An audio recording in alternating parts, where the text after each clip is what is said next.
వేగోల్డ్ trusted gold buyers మీరు తాకట్టు పెట్టిన బంగారాన్ని విడిపించి ఈ రోజు ఉన్న మార్కెట్ ధరకు కొనబడను. ప్రియుడి కోసం కన్న తల్లిని కన్న తండ్రిని సొంత చెల్లిని చంపేసిన కర్ణాటక శ్వేత కథ వింటుంటే నిజంగా గుండె రగిలిపోతుంది. ఇలాంటి అమ్మాయిలు ఉన్నారా ఈ సమాజంలో అనిపిస్తుంది. అమ్మాయిలే కాదు, అబ్బాయిలైనా పర్లేదు.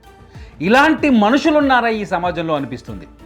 ఒక అమ్మాయికి ఇటువంటి ఆలోచన ఎలా వచ్చింది అనే బాధ కలుగుతుంది.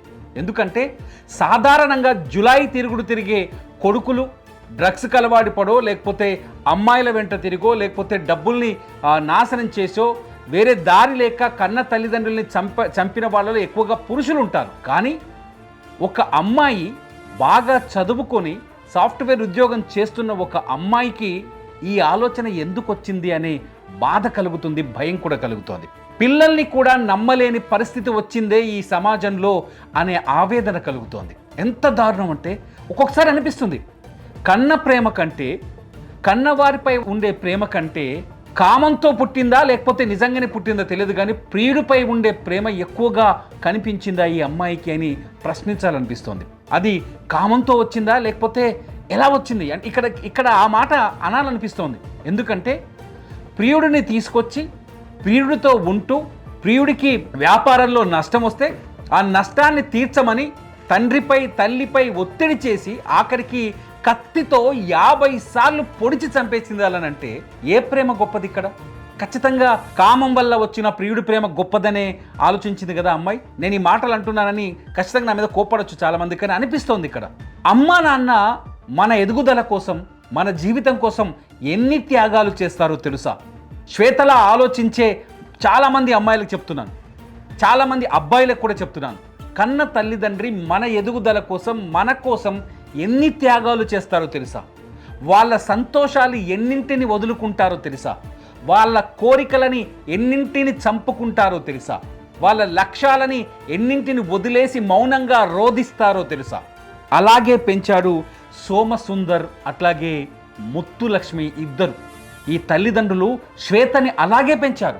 వాళ్ళ కలల్ని వదులుకొని, వాళ్ళ కోరికల్ని వదులుకొని, వాళ్ళ సంతోషాలను వదులుకొని శ్వేత కోసం, ఆమె చెల్లెలు సుప్రియ కోసం తమిళనాడును వదిలేసి వీళ్ళని బాగా చదివించాలని బెంగళూరుకు వచ్చి ఇక్కడ దొరికింది తింటూ దొరికిన పని చేస్తూ కూతుళ్ళిద్దరిని చాలా చక్కగా చదివించాడు సోమసుందర్.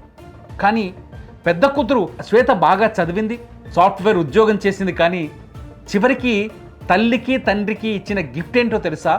ఆమె మరణం. నిజంగా మరణం. అసలు ఏం జరిగిందో ఒకసారి వింటే మీకు నిజంగా ఆవేశం ఆగదేమో అనిపిస్తుంది. ఒకసారి అనిపిస్తోంది, అసలు చెప్పడానికి మాటలు రావట్లేదు, అంత బాధ కలుగుతోంది ఈ హత్యోదంతాలని చూస్తుంటే. శ్వేత 2 ఏళ్ల క్రితం వీళ్ళు కేఆర్పురం పోలీస్ స్టేషన్ పరిధిలో జరిగింది ఈ సంఘటన.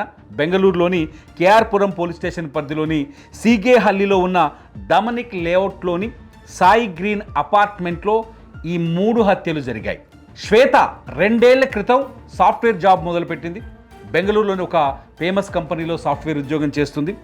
శ్వేతకి కెనెత్ అనే ఒక ఆంధ్రప్రదేశ్, మన తెలుగువాడే, ఆంధ్రప్రదేశ్కి సంబంధించిన కెనెత్ అనే ఒక యువకుడితో స్నేహం ఏర్పడింది. అది ప్రేమగా మారింది. ఆ తర్వాత ప్రేమను మించి సహజీవనం వరకు వెళ్ళిపోయింది. శ్వేత ఏం చేసింది, ఎక్కడ ఉద్యోగం చేస్తుందో ఇంటికి వచ్చిపోవడానికి చాలా దూరం అవుతుందని చెప్పేసి ఎక్కడ ఉద్యోగం చేస్తుందో, ఇక్కడ కేఆర్పురం పోలీస్ స్టేషన్ పరిధిలో ఉన్న సాఫ్ట్వేర్ కంపెనీలో అక్కడే ఒక అపార్ట్మెంట్ తీసుకొని ఉంటానని కన్న తల్లిదండ్రికి చెప్పింది. చెప్పి కెన్నెత్తో కలిసి అక్కడ సహజీవనం మొదలుపెట్టింది. తల్లిదండ్రికి ఎంత ఈజీగా తెలిసిపోద్ది మనం తప్పులు చేస్తుంటే తెలీదా? తెలిసిపోయింది. శ్వేత సంగతి తెలిసిపోయిన తర్వాత తల్లిదండ్రులు ఇద్దరూ ఆ కూతురిని ఇంటికి పిలిచారు, ఫోన్ చేసి పిలిచారు, బతిమాలారు. మీరు దయచేసి నువ్వు ఇంటికి రా శ్వేత, సహజీవనం చెయ్యొద్దు, సహజీవనం అక్కర్లేదు, పెళ్లి చేస్తాం మేము, పెళ్లి చేసుకోండి, హాయిగా జీవించండి అని శ్వేతకి ఎన్నోసార్లు చెప్పారు. ఈ సహజీవనం విషయంలో సాధారణంగా అందరూ తల్లిదండ్రులు వ్యతిరేకించినట్టే శ్వేతను వ్యతిరేకించారు. శ్వేతని మార్చుకోవాలనుకున్నారు, శ్వేతకి బుద్ధి చెప్పాలనుకున్నారు, శ్వేతని తమ దారిలోకి తెచ్చుకోవాలనుకున్నారు. ఇవన్నీ పరిణామాలు జరిగిన తర్వాత ఆఖరికి పెళ్లికి కూడా ఒప్పుకున్నారు. ఒప్పుకునే లోపే శ్వేత చేసిన తప్పులు తెలిస్తే ఆశ్చర్యం వేస్తుంది. 2 ఏళ్లలో ఆ కెనెత్ అనేవాడు ఈ శ్వేతతో సహజీవనం చేస్తూ ఏదో వ్యాపారం చేశాడట. వ్యాపారంలో 30 లక్షలు నష్టపోయాడట. 30 లక్షలు కోల్పోవడంతో శ్వేత తల్లిదండ్రికి ఏం ఫిట్టింగ్ పెట్టిందంటే, కెన్నెత్కి మన ఆస్తిలోని సగభాగం ఇచ్చి మన ఆస్తిని అమ్మి అతను వ్యాపారంలో నష్టపోయిన 30 లక్షలు అతనికి చెల్లిస్తే అప్పుడు ఇంటికి వస్తా, అప్పుడు పెళ్లి చేసుకుంటా, లేకపోతే మీ అంతు చూస్తా అని బెదిరించడం మొదలుపెట్టింది. అమ్మా నాన్ననేమో నువ్వు బాగుపడాలి, బాగుండాలి, సంతోషంగా బతకాలి, నీకు పిల్లలు కలగాలి, నీ పిల్లలు కూడా చాలా ఆనందంగా ఉండాలి అని అమ్మా నాన్న చెబుతుంటే, మీరు చచ్చైనా సరే చచ్చిపోయినా సరే నా ప్రియుడైన కెనెత్కి మీ ఆస్తిని అమ్మి నాకు డబ్బులు ఇవ్వాలి 30 లక్షలని శ్వేత ఫిట్టింగ్ పెట్టింది.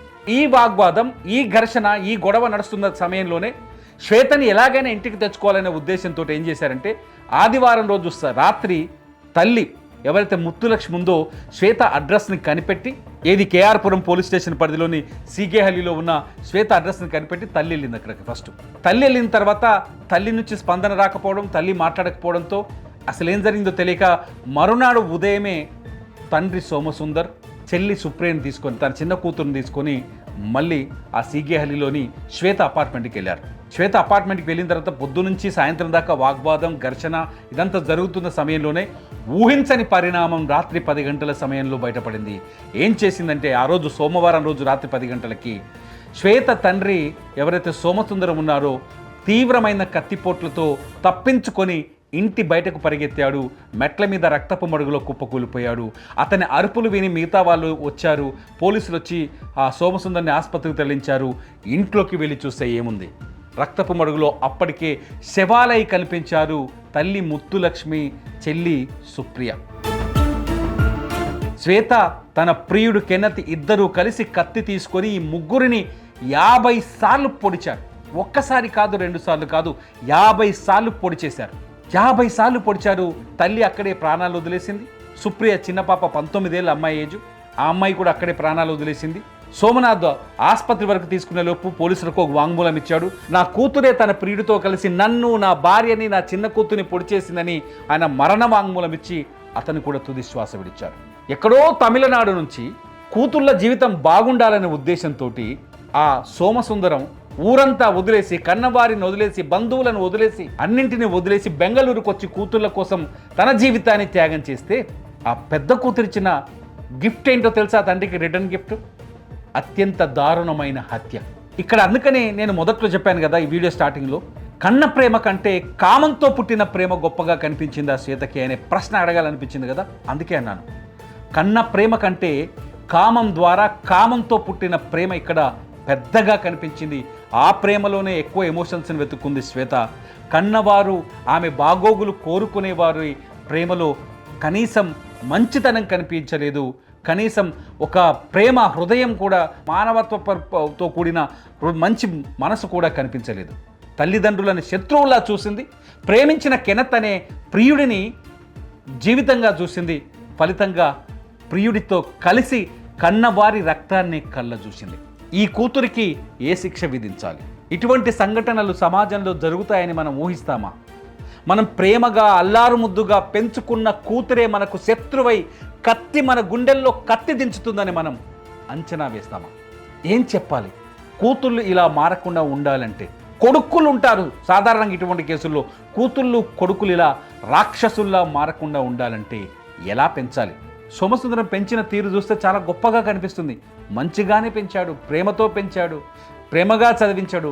అయినా సోమసుందరం కూతురు మనసుని, కూతురు ప్రేమని జయించలేకపోయాడు. చివరికి ఆ కూతురు చేతుల్లోనే కత్తిపోట్లకు గురై తను, తన భార్య, తన చిన్న కూతురు అందరూ ప్రాణాల్ని వదిలేశారు. ఈ క్రిమినల్ శ్వేత కథను చూస్తుంటే మీకేమనిపిస్తుంది? నాకైతే హృదయం గాయపడింది. మీకేమనిపిస్తుందో ఈ వీడియో కింద కామెంట్ చేయండి. చూస్తూనే ఉండండి ఇట్స్ యూటీవీ. నా పేరు తిరుమల.